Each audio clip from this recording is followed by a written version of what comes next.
નમસ્કાર દોસ્તો, અત્યારે હું એક જ વિડીયોની અંદર તમારું યુનિટ 5 એપ્લાઇડ મેથેમેટિક્સ જે સિવિલ મિકેનિકલ, આઈસીટી એવી અલગ અલગ બ્રાન્ચને લાગુ પડે છે, એક જ વિડીયોમાં આપણે ત્રણેય વસ્તુ લઈ દઈશું: મીન ડેવિએશન અને સ્ટાન્ડર્ડ ડેવિએશન.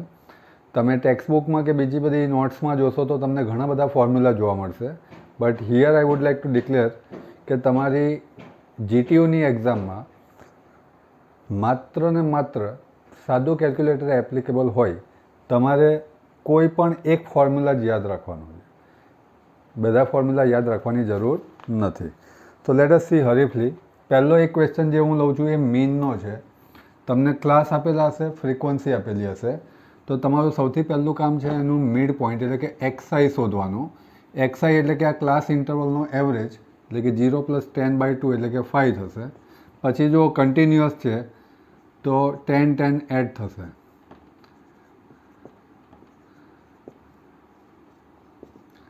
સેકન્ડ સ્ટેપ જે છે, તમારા ફોર્મ્યુલામાં તમારે એન માને ટોટલ ફ્રીક્વન્સી, એટલે કે આનો એડિશન કરીશું આપણે, તો 30, 20, 50, 60, તો ટોટલ 100. તમે કેલ્ક્યુલેટરથી કરજો, અને કદાચ મારી ક્યાંય ભૂલ હોય તો મને કહેજો પણ ખરા. એન્ડ નેક્સ્ટ મારે જોઈએ છે એફઆઈ ઇન્ટુ એક્સઆઈ, એટલે કે આ એફઆઈનો એક્સઆઈ સાથે મલ્ટીપ્લાય, તો એફઆઈ ઇન્ટુ એક્સઆઈ, તો એટ ઇઝ 5 × 5 = 25, 150, 25 × 25 625, 35 × 30 1050, 45 × 20 900, 55 × 10 550. આનો આપણે સરવાળો કરીશું તો ફટાફટ કેલ્ક્યુલેટરથી કરી દઈએ છીએ આપણે. That is 3300. આ મારો એફઆઈ એક્સઆઈ આવ્યો. Okay, now by definition x bar is sigma fi xi upon n. sigma fi xi હતો મારો 3300 divided by n એટલે કે 100. so I got answer 33. એટલે કે મારા x બારની વેલ્યુ કેટલી આવી દોસ્તો? 33. મારો ફર્સ્ટ ક્વેશ્ચન મીનનો અહીંયા કરી, એટલે કે x બાર, જેને ગુજરાતીમાં સરેરાશ અથવા મધ્યક કહેવાય, એનો દાખલો પૂરો. હવે સેકન્ડ ક્વેશ્ચન જોઈએ. આ જ ક્વેશ્ચન છે, તમને ક્લાસ આપેલા છે, ફ્રીક્વન્સી આપેલી છે. And now find delta x bar, એટલે કે મીન ડેવિએશન ફાઇન્ડ આઉટ કરવાનું છે. તો આની અંદર મારે કેટલી વસ્તુ જોઈએ દોસ્તો? એફઆઈ જોઈએ, યસ આપેલા છે. એક્સઆઈ જોઈએ, મેં ઓલરેડી શોધી લીધેલા છે. એક્સ બારની જરૂર પડશે, મેં ઓલરેડી એક્સ બારની વેલ્યુ પણ શોધી લીધી છે. તો હવે આગળ આટલું ટેબલ તો તમારે બનાવવાનું જ છે. આગળનું એક સ્ટેપ શું થશે કે જે આ એક્સ બાર તમે શોધ્યા એમાંથી આ એક્સઆઈને સબટ્રેક્ટ કરવાનો છે, અને એનો મોડ્યુલસ કરીશું. શા માટે મોડ્યુલસ? કે માઇનસ વેલ્યુ હોય એને પણ આપણે પોઝિટિવ કરી દઈશું. એટલે કે ભાઈ 33માંથી 5 જાય તો કેટલા બચે? 28. 33માંથી 15 જાય તો કેટલા બચશે? 18. સિમ્પલ છે દોસ્તો, 10 10 થાય છે તો 10 10 આમાં સબટ્રેક્ટ આપણે કરીશું. 33માંથી 25 જાય તો બચશે 8. 35માંથી 33 જશે તો બચશે 2. 45માંથી 33 જશે તો બચશે 12. 55માંથી 33 જશે તો બચશે 22. આનું આપણે કોઈ મલ્ટીપ્લાય કે કશું કરવાનું નથી. Than after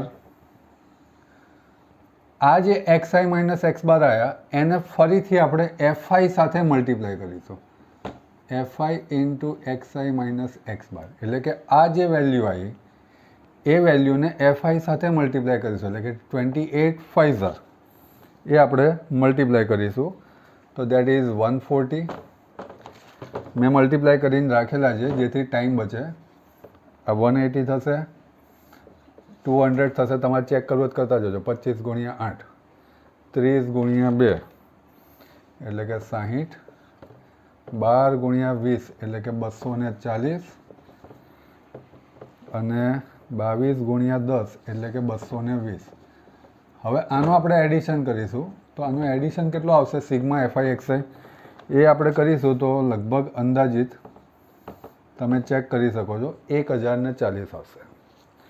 now delta x bar by definition sigma f i into x i minus x bar upon n, આ તમે વેલ્યુ શોધી 1040 ભાગ્યા 100, તો જવાબ આવ્યો 10.40.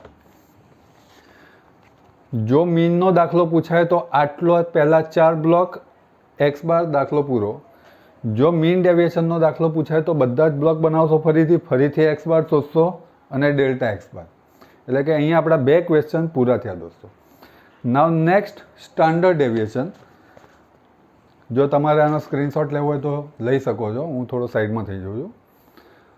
દોસ્તો ઓલરેડી ટ્યુટોરિયલના સોલ્યુશન, ઓલરેડી આના રિલેટેડ કોન્સેપ્ટ વિડીયો મારા ચેનલ ઉપર છે. આના અલગ અલગ બીજા કયા ફોર્મ્યુલાથી ક્વેશ્ચન થઈ શકે, આ બધા ગ્રુપ ડેટા છે, ડિસ્ક્રીટ ડેટા માટે પણ કઈ રીતે કામ કરવું એ પણ તમે જોઈ શકશો. તો આની અંદર હું આટલી રોને ડિલીટ કરી દઉં છું, જેની હાલ મારે જરૂર નથી. એફઆઈ તમે ચાહો તો એફઆઈ એક્સઆઈ વાળું ફોર્મ્યુલા પણ કરી શકો છો, અને આમાં મારે મીનની પણ કોઈ જરૂર નથી.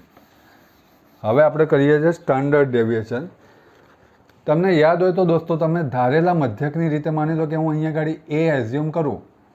તમે 10thમાં પણ આ વસ્તુ કરેલી છે, મારા ઓલરેડી પોસ્ટ કરેલા વિડીયોમાં પણ જોશો. તો તમે એક નવો વેરિયેબલ ડીઆઈ, જેને ડેવિએશન કહેવાય, એ ડિફાઇન કરી શકશો. 0, -1, -2, -3, 1, 2. આપણે એની ડેફિનેશનમાં નહીં પડીએ કે આવું કેમ આવ્યું. હવે આ એફઆઈનો આ ડીઆઈ સાથે મલ્ટીપ્લાય, એટલે કે એફઆઈ ઇન્ટુ ડીઆઈ, તો 5 multiplied to -3 that is -15, 10 multiplied to -2 that is -20, 25 multiplied to -1 that is -25, 30 into 0, 20 into 1, 10 into 20. આનો તમે એડિશન કરશો તો તમને મળશે સિગ્મા એફઆઈ ડીઆઈ. કેટલો આવે છે ચેક કરો તો. સિગ્મા એફઆઈ ડીઆઈ ધ્યાનથી જુઓ દોસ્તો, 20 20 તો ડાયરેક્ટ ઉડી ગયા, આ બચશે માઇનસ, તો -20 બચે છે. એ જ રીતે આ જે એફઆઈ ડીઆઈ શોધ્યો એનો ફરીથી ડીઆઈ સાથે, એટલે કે લાસ્ટ કોલમનો એની આગળવાળી ડીઆઈની કોલમ સાથે ફરીથી મલ્ટીપ્લાય કરશો તો કંઈક આવું થશે ને દોસ્તો. એફઆઈ ડીઆઈ હતા એને ફરીથી ડીઆઈ સાથે મલ્ટીપ્લાય કર્યા, તો એફઆઈ એમને એમ રહેશે, ડીઆઈ ઇન્ટુ ડીઆઈ, ડીઆઈનો શું થઈ જશે? સ્ક્વેર. તો માઇનસ માઇનસ પ્લસ થઈ જશે, 15 3 15 તરી 45, માઇનસ માઇનસ પ્લસ 20 ગુણ્યા 2 40, માઇનસ માઇનસ પ્લસ 25, 0 20, 20 ગુણ્યા 2 40. હવે આનું આપણે એડિશન કરીશું, એ જે મળશે એ મારો થશે સિગ્મા એફઆઈ ડીઆઈનો સ્ક્વેર. સી દોસ્તો આ આખાનો સ્ક્વેર નથી, ખાલી ડીઆઈનો સ્ક્વેર છે. તો આનો એડિશન તમે શોધશો તો મેં ઓલરેડી કરીને રાખેલો છે, દેટ ઇઝ 170. હવે સ્ટાન્ડર્ડ ડેવિએશનનું ફોર્મ્યુલા સિગ્મા, ફોર્મ્યુલા યાદ રાખવાની ટેકનિક સાંભળી લેજો દોસ્તો. પહેલાં હંમેશા છેલ્લું, તો છેલ્લું કયું આવ્યું? સિગ્મા એફઆઈ ડીઆઈનો સ્ક્વેર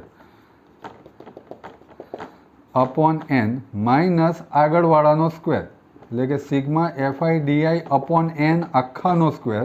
અને અહીંયા આગળ કન્ટિન્યુઅસ ક્લાસ લેન્થનો આપણે યુઝ કર્યો હતો, multiplied by c. Value putting, that is sigma f i ડીઆઈનો સ્ક્વેર હતો 170 ભાગ્યા એનની વેલ્યુ આપણા જોડે હતી 100, માઇનસ સિગ્મા એફઆઈ ડીઆઈની વેલ્યુ હતી -20 અપોન એનની વેલ્યુ હતી 100, આનો સ્ક્વેર મલ્ટીપ્લાઇડ ટુ સીની વેલ્યુ, એટલે કે ક્લાસ લેન્થ મારી 10ની છે.